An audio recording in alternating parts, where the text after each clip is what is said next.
Shalom, selamat pagi Bapak Ibu Saudara yang dikasihi Tuhan Yesus. Salam sejahtera buat kita semua dimanapun berada. Saya mengajak Bapak Ibu Saudara semua pagi ini kita kembali bersaat teduh dan berdoa dalam renungan penuntun kehidupan setiap hari. Kiranya damai sejahtera Allah dan tuntunan Roh Kudus menyertai kita sepanjang hari ini. Tema renungan pagi ini selalu libatkan Tuhan. Nats Alkitab terdapat di dalam Ulangan 31 ayat 8. Demikianlah firman Tuhan. Dan sebab Tuhan, Dia sendiri akan berjalan di depanmu. Dia sendiri akan menyertai engkau. Dia tidak akan membiarkan engkau dan tidak akan meninggalkan engkau. Janganlah takut dan janganlah patah hati. Saudaraku yang dikasihi Tuhan Yesus, banyak perkara di dunia ini, banyak kesibukan yang harus kita kerjakan, bahkan persoalan dan pergumulan hidup yang membuat ruang bagi Yesus di hati dan pikiran kita begitu sedikit. Ketika kita dahulu mengalami kasih mula-mula dengan Tuhan, bagi setiap orang Kristen yang pernah mengalaminya, keinginan untuk bersekutu dengan Tuhan mengalir seolah-olah kesibukan kita bukanlah penghalang atau gangguan. Namun kalau kita cek kehidupan rohani kita hari-hari ini, terlebih di depan kita mungkin masih ada badai, ada gelombang, ada pandemi, ada krisis, atau ada kemustahilan. Tentunya diri kita sendiri yang paling tahu apakah Yesus Kristus sebagai Tuhan masih memiliki tempat atau ruang di hati kita. Masihkah kita merindukannya? Masihkah kita mencari Dia dan berdoa? Saya ingin mengutip sebuah analogi dari sebuah tulisan. Saya suka analogi ini judulnya. Dikatakan, saat Tuhan ingin menciptakan ikan, Dia berbicara ke laut. Ketika Tuhan ingin menciptakan pohon, Dia berbicara ke bumi. Tetapi ketika Tuhan ingin menciptakan manusia, Dia berpaling kepadanya dan Tuhan berkata, marilah kita menjadikan manusia menurut gambar dan rupa kita. Jika Anda mengambil ikan dari air, ikan itu akan mati. Saat Anda mencabut pohon dari tanah, pohon itu juga akan mati. Demikian juga jika manusia terputus dari Tuhan, dia pun akan mati. Tuhan adalah lingkungan alam kita. Kita diciptakan untuk hidup di kehadirannya. Kita harus terhubung dengan Dia, karena hanya di dalam Dia kehidupan itu ada.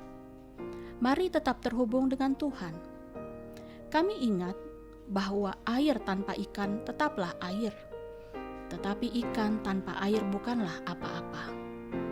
Tanah tanpa pohon tetaplah tanah, tetapi pohon tanpa tanah bukanlah apa-apa. Tuhan tanpa manusia tetaplah Tuhan, tetapi manusia tanpa Tuhan bukanlah apa-apa.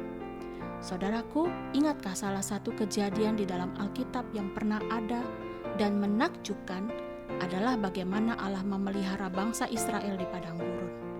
Sejarah mencatat bahwa ada 2 juta lebih bangsa Israel melakukan perjalanan ini bersama dengan Musa. Dan Tuhan memelihara mereka begitu sempurna. Setiap hari Ia menyediakan roti atau manna dan burung puyuh. Tuhan juga menyediakan air buat bangsa ini di tengah-tengah kekeringan. Sungguh mustahil bangsa Israel dapat hidup selama 40 tahun kalau bukan karena campur tangan Tuhan, kalau bukan karena kasih karunia-Nya, kalau bukan karena perkenanan hati-Nya. Sekalipun generasi pertama yang keluar dari tanah Mesir yang berusia 20 tahun ke atas mati di padang gurun karena murka dan hukuman Allah terhadap mereka yang memberontak kepadanya. Saudaraku, meskipun keadaan di sekeliling kita tampak normal bagi dunia, baik musim dan keadaan yang datang silih berganti, bahkan tahukah saudara bahwa dunia ini sudah beberapa kali mengalami penyakit yang kemudian menjadi wabah dunia yang datang silih berganti. Tetapi perhatikanlah bahwa Allah kita yang besar dan dahsyat tetap bekerja dan masih bekerja di tengah kita sampai hari ini. Mari kita pakai kacamata iman kita dan lihatlah, masih banyak orang sakit yang sembuh. Masih banyak orang yang ditimpa masalah tetapi pulih. Masih banyak orang yang terjepit tetapi ada jalan keluar. Masih banyak orang yang kekurangan tetapi dicukupkan. Dan masih banyak orang terpenjara tetapi dibebaskan. Untuk itu, apapun yang terjadi, apapun yang sedang menimpa kita, tetap libatkan Tuhan, tetap berdoa dan mencari wajah-Nya. Karena kita harus menyadari bahwa di luar Tuhan, kita tidak dapat berbuat apa-apa, saudara. Di luar Tuhan, kita tidak ada apa-apanya. Renungkanlah ini, saudara. Selama kita melibatkan Tuhan, baik kerja keras kita, perjuangan kita, dan pengorbanan kita tidak akan mengecewakan. Seperti nats firman Tuhan pagi ini sebagai rema yang menguatkan, sebab Dia sendiri akan menyertai kita, Dia tidak akan membiarkan kita, dan tidak akan meninggalkan kita. Amin. Mari kita berdoa. Bapa yang baik, kami mengucap syukur oleh sebab kami ada sampai hari ini semua karena anugerah-Mu.